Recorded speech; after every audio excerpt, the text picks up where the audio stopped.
This is the Andrew Burchett Podcast, Episode 6, Creation Speaks.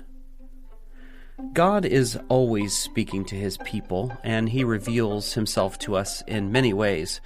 The primary ways that I hear the voice of God is through creation, through his written word, and just by whispers of the Holy Spirit to my heart.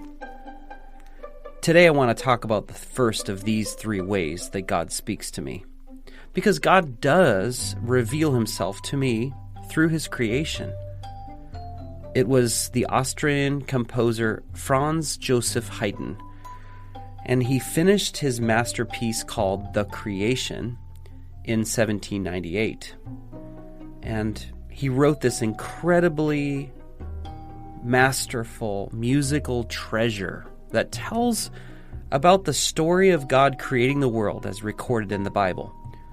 The last performance of this work that Haydn was able to attend was in 1808, where he was so weak and frail that they carried him in with great honor in an armchair.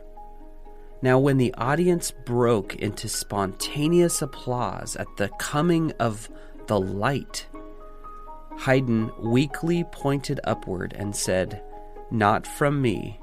Everything comes from up there," pointing to God, giving credit to God.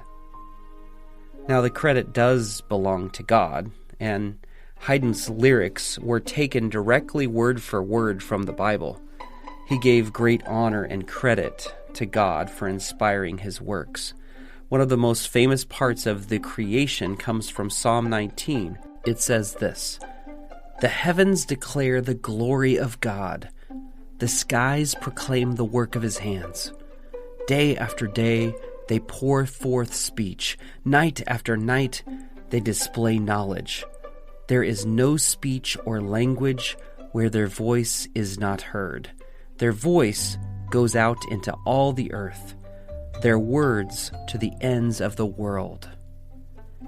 Now, Haydn's powerful music reflects the truth that all creation is recounting how great God is at all times.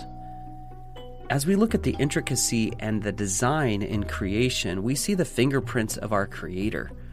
Paul even says in Romans 1:20 that God has revealed himself through nature sufficiently so that men are without an excuse to recognize him as the Creator.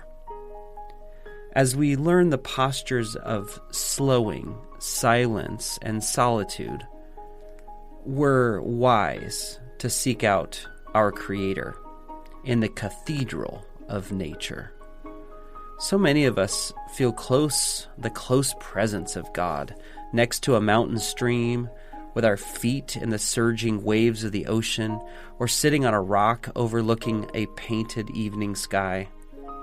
A doctor friend of mine recently said that he's trying to, quote, "bring back camping" to solve some of the medical problems that he treats in his office. He sees the restorative power of this, the heavens, telling us about the greatness of God. So while dusting off the tent and the camping gear might be just what the doctor ordered for some of your weary souls, you don't have to load up and drive for hours to benefit from God's cathedral of revelation. The Creator is revealed through his creation, and Reformed thinker R.C. Sproul says, quote, "A knowledge of the invisible God is revealed to us through that which is visible. The creation itself screams out the reality of the Creator." So when I walk through our beautiful park, when I take a drive through the blossoms of the almond trees, or sit next to the creek, it seems it helps me to listen and hear the voice of God more clearly. Even famous conservationist John Muir remarked, "In every walk in nature, one receives far more than he seeks." In 2008, I wrote a song entitled "Still Small Voice" about God speaking to us. The lyrics are written to express God's perspective, where he says this in the chorus of this little song: "The heavens are telling the story of my magnificent glory. The earth quakes, creation shakes at the sound of my name. My voice is calling out to calm your fear and doubt. My works are on display to strengthen your faith.